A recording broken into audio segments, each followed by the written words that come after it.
Hello दोस्तों, मैं रामफेर प्रजापति स्वागत करता हूं आप सभी का अपने YouTube channel study with Prajapati पर। दोस्तों, आज हम लोग क्लास 9th का सर्कल पढ़ने वाले हैं, यानी कि मैथ का सर्कल चैप्टर पढ़ेंगे। तो दोस्तों, लास्ट तक वीडियो में बने रहिएगा, आपको बहुत कुछ सीखने को मिलेगा। और अगर सीखने को मिलता है तो कमेंट करिएगा, वीडियो कैसी लगती है लाइक करिएगा, शेयर करिएगा, दोस्तों तक पहुंचाइएगा, ताकि मैं वीडियो आगे बनाता रहूं और आप लोगों को पढ़ाता रहूं, आप लोगों को कुछ ना कुछ सिखाता रहूं। दोस्तों, आज हम लोग सर्कल के बारे में पढ़ेंगे कि सर्कल क्या होता है, इसकी विशेषताएं क्या हैं, इन सभी के बारे में आज हम लोग अध्ययन करने वाले हैं। दोस्तों, सर्कल क्या होता है, यानी वृत्त क्या है। वृत्त क्या है? वृत्त किसी निश्चित बिंदु से समान दूरी पर स्थित बिंदुओं का समूह है। वृत्त क्या है? किसी निश्चित बिंदु से समान दूरी पर स्थित बिंदुओं का समूह हो जाता है। जैसे दोस्तों देखेंगे तो ये क्या है, एक सेंटर है। यहाँ से आप देखेंगे r दूरी पर एक पॉइंट है, r दूरी पे यहाँ पॉइंट है, r दूरी पे ये पॉइंट है। यहाँ से जितने भी पॉइंट हैं सब एक समान दूरी पर हैं, और इस बिंदुओं के समूह को क्या कहते हैं?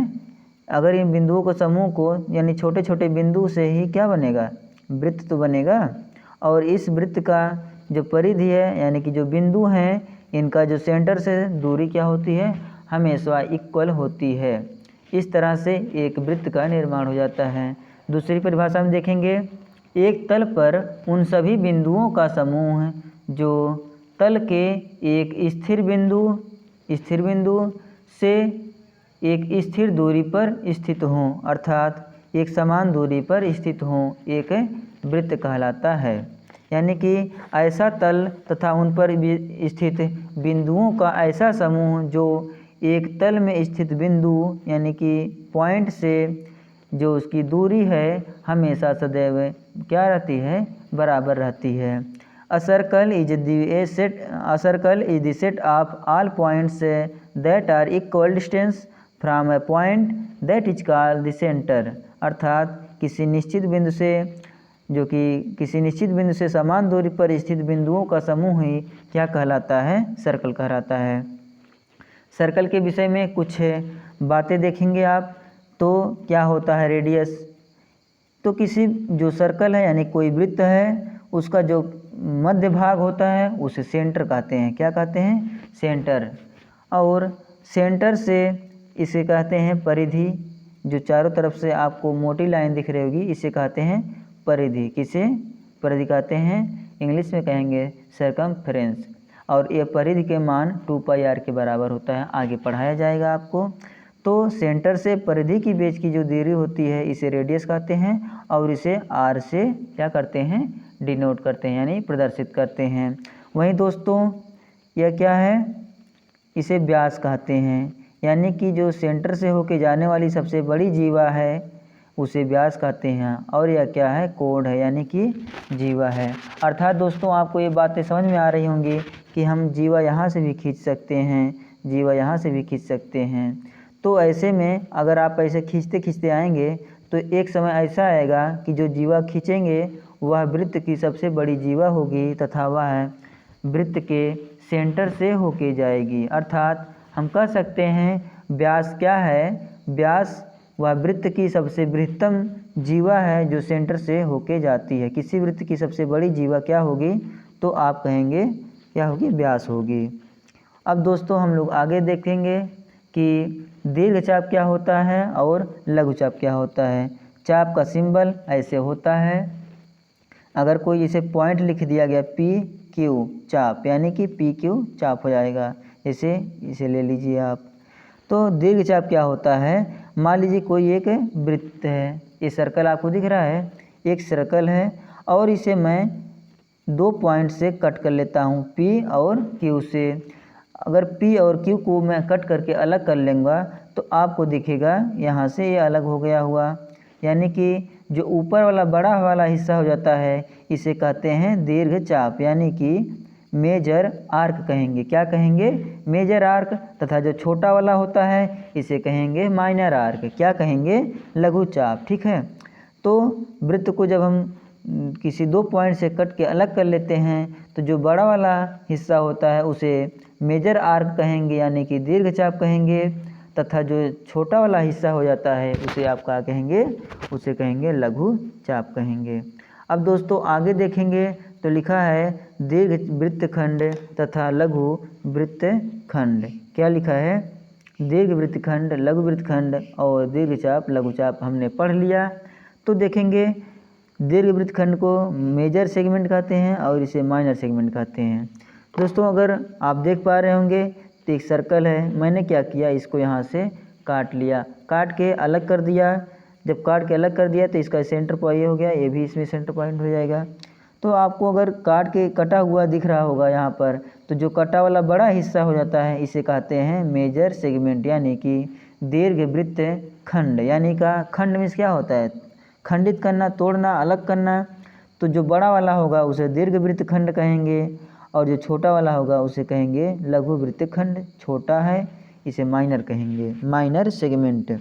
अब दोस्तों आगे बढ़ेंगे तो देखते हैं लिखा हुआ है कि दीर्घ त्रिज्य खंड तथा लघु त्रिज्य खंड हो जाता है। अगर दोस्तों मैं एक सर्कल बनाऊं तो आप देख पा रहे होंगे कि ये क्या है? एक सर्कल है। इसका एक सेंटर होगा, प्रत्येक सर्कल का एक सेंटर होगा और इस सेंटर से मैंने क्या किया? दो त्रिज्या इस प्रकार से खींच लिया। तो दोस्तों जो ए वाला हिस्सा हो जाता है हमारा इसे कहेंगे लघु वृत्तखंड, तथा जो बड़ा वाला हिस्सा हो जाता है इसे क्या कहेंगे? दीर्घ त्रिज्य खंड कहेंगे, इसे लघु त्रिज्य खंड कहेंगे। तो जो हरा हरा वाला है इसे क्या कहेंगे? दीर्घ त्रिज्य खंड कहेंगे। इसे देखेंगे एक बार फिर से तो यह किस तरह से बना हुआ है, ऐसे करके, और जो आपका ये वाला अलग हो गया है, ये वाला आपका हिस्सा हो जाता है कुछ इस प्रकार से अलग हो गया है। तो दोस्तों ये वाला हिस्सा जो हो जाता है इसे कहेंगे यानी कि माइनर सेक्टर। क्या कहेंगे? Minor sector. और इसे क्या कहेंगे? Major sector. दोस्तों हमको इंग्लिश और हिंदी में दोनों में नाम पता रहना चाहिए ताकि हम और लोगों से अलग रहें तथा क्वेश्चन को आसानी से समझ सकें और कर सकें। तो दोस्तों ये आपका हो जाता है लघु त्रिज्य खंड और ये हो जाता है आपका दीर्घ त्रिज्य खंड हो जाता है। दोस्तों आई होप कि आपको समझ में आ गया होगा। आगे बढ़ते हैं। आगे बढ़ने से एक बार आप रिवाइज कर लीजिए, देखिएगा क्या पढ़ें। अभी तक आपने कि वृत्त की परिभाषा पढ़े हैं और फिर उसके बाद में आपने देखा कि त्रिज्या क्या होती है, यानी सेंटर से परिधि के बीच की दूरी को त्रिज्या कहते हैं, इसे आर से प्रदर्शित करते हैं। व्यास का होता है, व्यास या सेंटर से होके जाने वाली सबसे बड़ी जीवा होती है। क्या होती है? जीवा होती है जो कि सबसे बड़ी होती है और वह सेंटर से होके जाती है और इसे क्या कहेंगे? इसे जीवा कहेंगे, कॉर्ड कहेंगे। और अगर बात किया जाए तो जो जीवा होती है वह व्यास जो होता है वह त्रिज्या का 2 गुना होता है। यानी कि अगर देखेंगे आप तो यहाँ से यहाँ देखेंगे एक त्रिज्या और यहाँ से यहाँ तक देखेंगे दूसरी त्रिज्या, यानी कि 2 त्रिज्याओं को मिलाने से एक व्यास का निर्माण होता है। फिर आगे देखें आपने कि दीर्घचाप क्या होता है, लघुचाप क्या होता है। दीर्घचाप आपका बड़ा वाला यानी कि मेजर आर्क हो जाता है, ये माइनर आर्क हो जाता है। वहीं दीर्घ वृत्तखंड की बात किया जाए तो ये दीर्घ वृत्तखंड हो गया, ये लघु वृत्तखंड हो गया। दीर्घ वृत्त जो कि दीर्घ त्रिज्य खंड की कहेंगे बात तो आपका ये दीर्घ त्रिज्य खंड हो जाता है और ये लघु त्रिज्य खंड हो जाता है।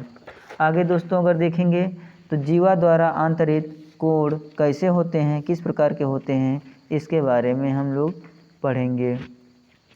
तो देखेंगे जीवा द्वारा आंतरित कोण क्या होता है। जैसे दोस्तों एक जीवा है, ठीक है, मान लीजिए एक कोई क्या है, रेखाखंड है, पी क्यू है, चाहे रेखाखंड हो और या फिर अभी जीवा के बारे में भी पढ़ेंगे। मैंने माना ये क्या है, एक रेखाखंड है। मैंने एक पॉइंट ले लिया कोई आर, और इसको मैंने इस तरह से मिला दिया। ठीक है, तो इस रेखाखंड द्वारा, यानी ये रेखाखंड पी क्यू, ये रेखाखंड का सिंबल है। अगर ऐसे केवल है तो रेखाखंड पी क्यू के द्वारा जो यहाँ पर कोण बनता है इसे ही कहते हैं रेखाखंड पी क्यू के द्वारा आंतरिक कोण। अगर वहीं कहीं जीवा है, अगर ये सेंटर है, मतलब कि वृत्त है, अगर कोई क्या है, जीवा है, इसका सेंटर है, तो दोस्तों अगर जीवा के द्वारा सेंटर पे अगर कोई कोण बनेगा तो यानी कि क्या है, एक आंतरिक कोण ये भी है। और ये रेखाखंड था, रेखाखंड द्वारा आंतरिक कोण था, इस कोण का क्या नाम हो जाएगा, कोण पी आर क्यू हो जाएगा। ये क्या है, एक आंतरिक कोण हो जाता है। वैसे ही जीवा की बात करेंगे, जीवा पी क्यू ले लीजिए, इसके द्वारा ये पॉइंट आपका ओ हो जाएगा, यानी सेंटर हो जाता है। तो इसके द्वारा जो सेंटर पे आंतरिक कोण हो जाएगा, यानी कि केंद्र पर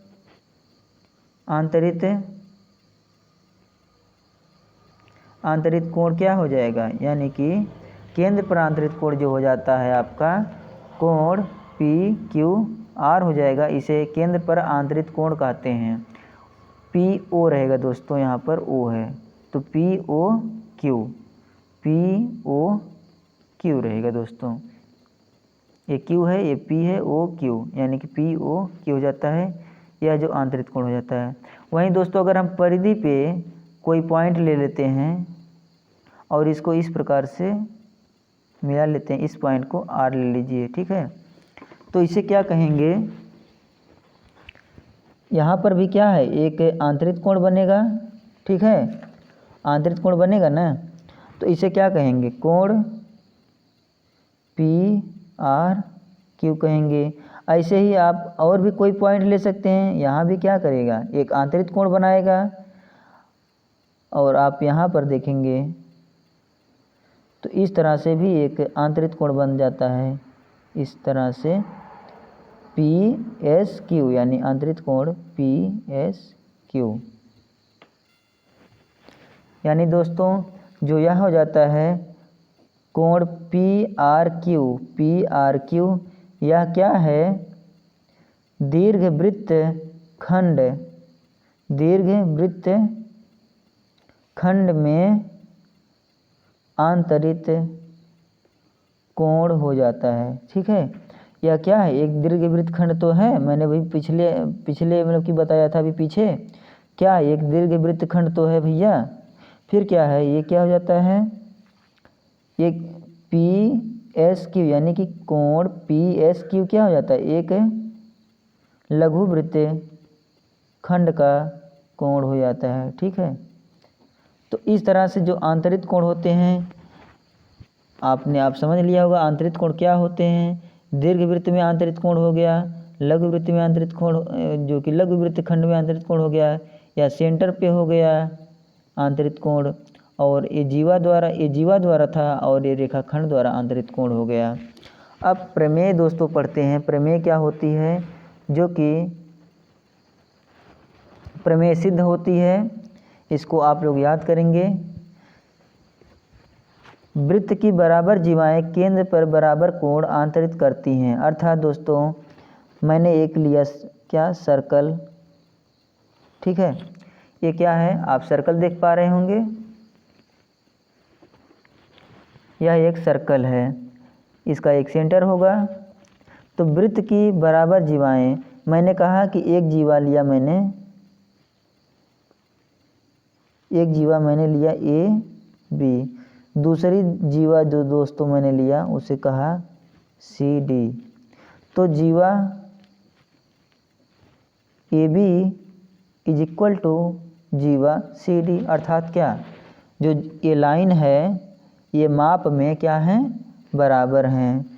फिर इसके द्वारा केंद्र पे जो बनने वाला कोण है, यानी दोस्तों इसको केंद्र से क्या करेंगे, मिला देंगे, तो कुछ ही इस तरह से मिलेगा, और ये वाला कुछ ही इस तरह से मिलेगा। तो अगर जीवा ए बी की बात करें तो यह जो केंद्र पर कोण बनाएगी द्वारा जीवा ए बी द्वारा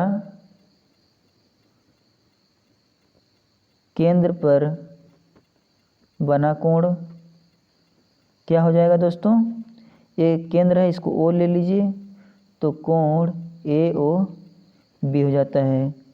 वहीं जीवा सी डी द्वारा केंद्र पर आंतरित कोण हो जाता है सी ओ डी।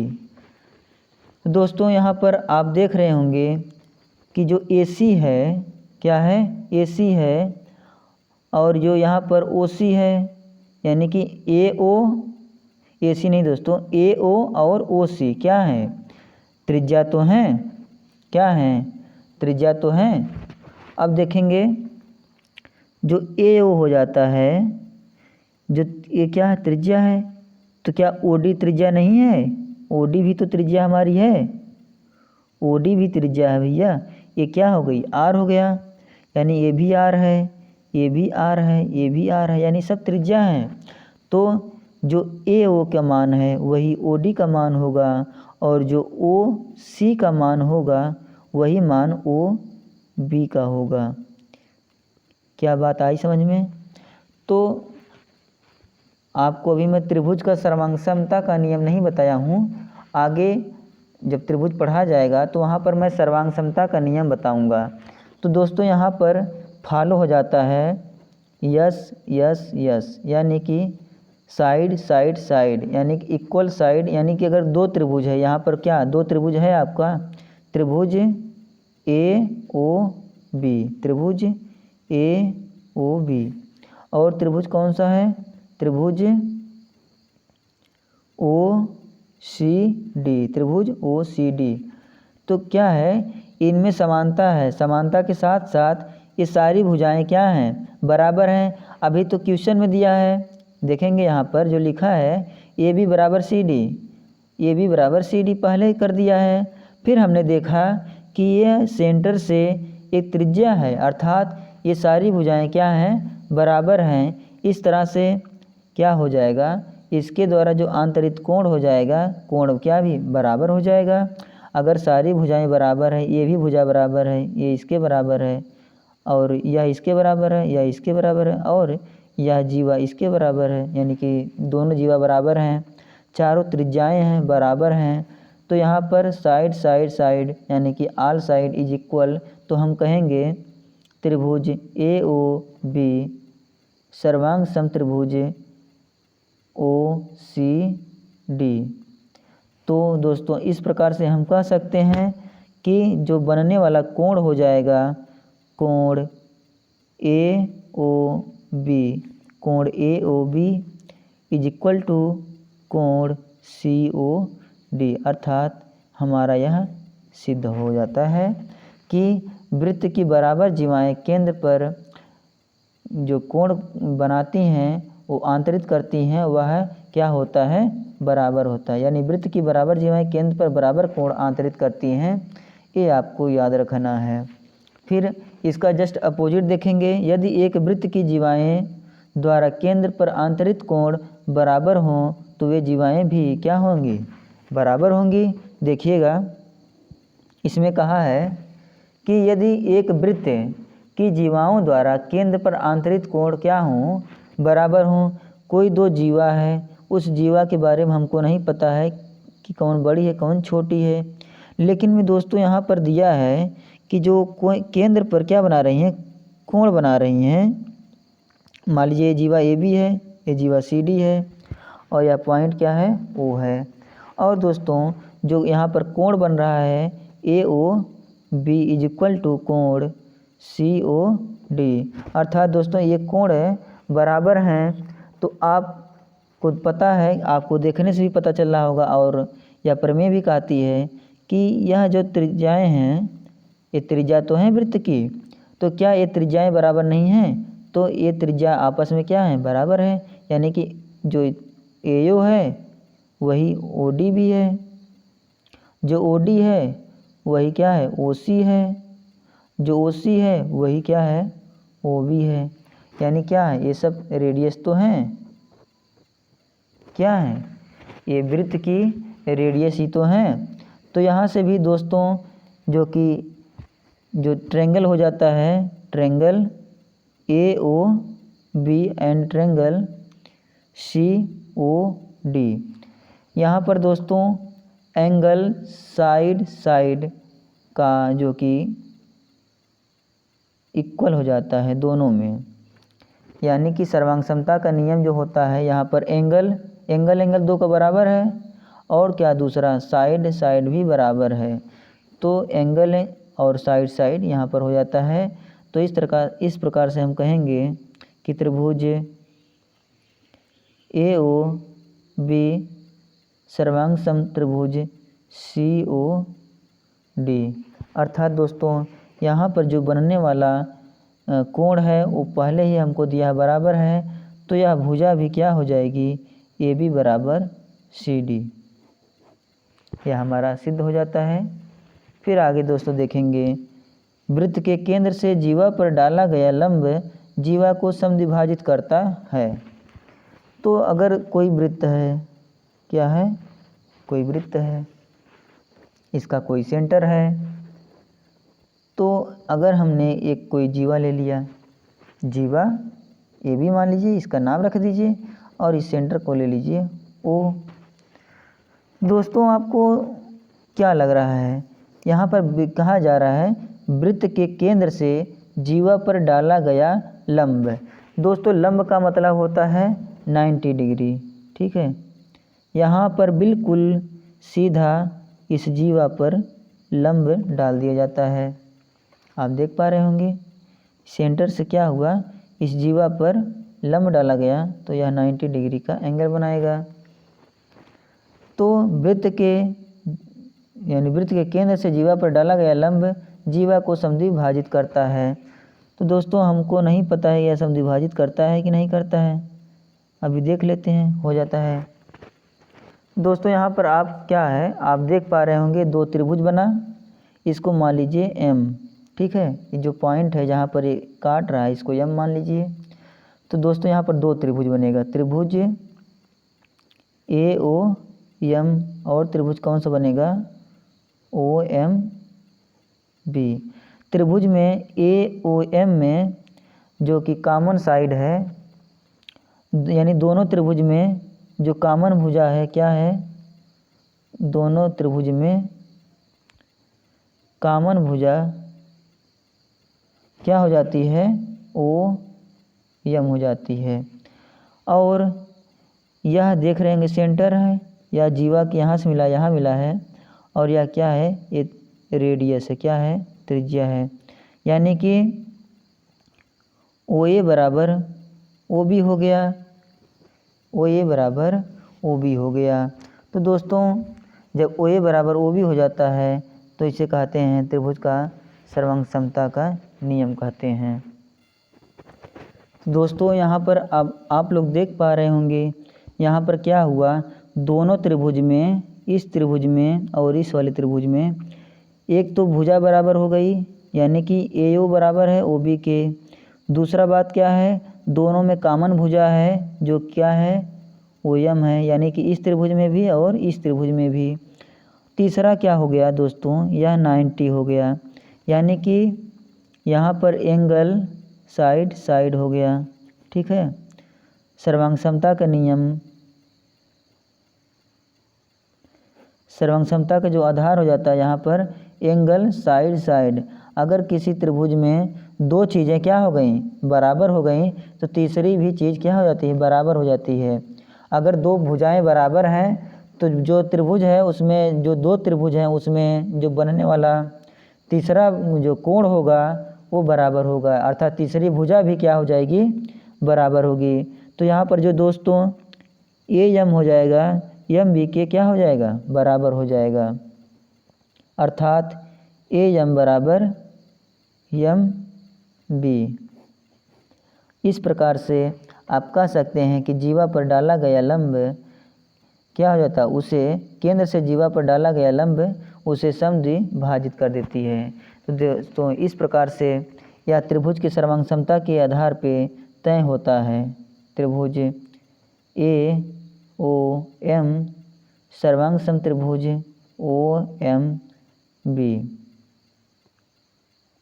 दोस्तों एक बार फिर से देखिएगा, मैंने कहा कि कोई सर्कल है, इसका सेंटर है, इससे इस जीवा पे लंब डाला गया और लंब जो काटता है पॉइंट एम पे काटता है, इसका सेंटर ओ है और ये जीवा ए बी थी, इसको मैंने मिलाया तो यहाँ पर दोनों त्रिज्याएँ होंगी। जब दोनों त्रिज्या होंगी तो दोनों बराबर होंगी।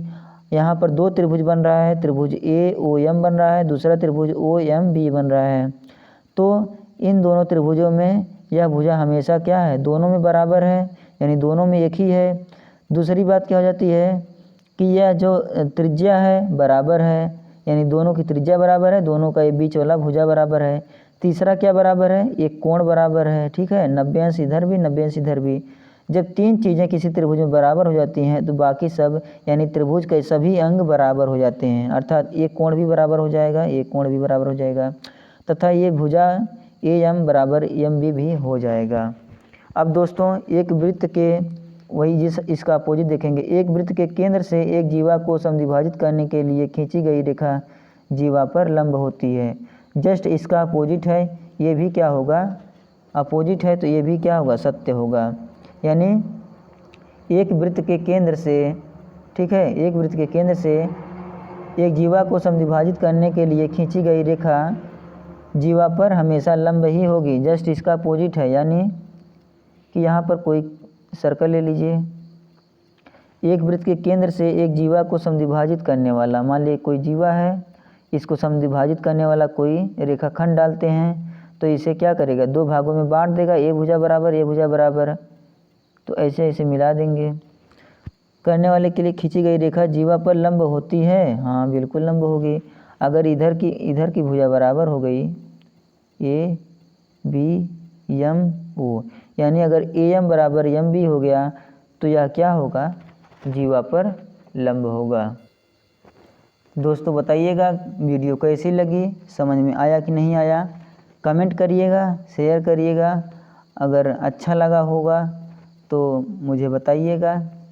दोस्तों मिलते हैं अगले वीडियो में, तब तक के लिए धन्यवाद, नमस्कार, जय हिंद।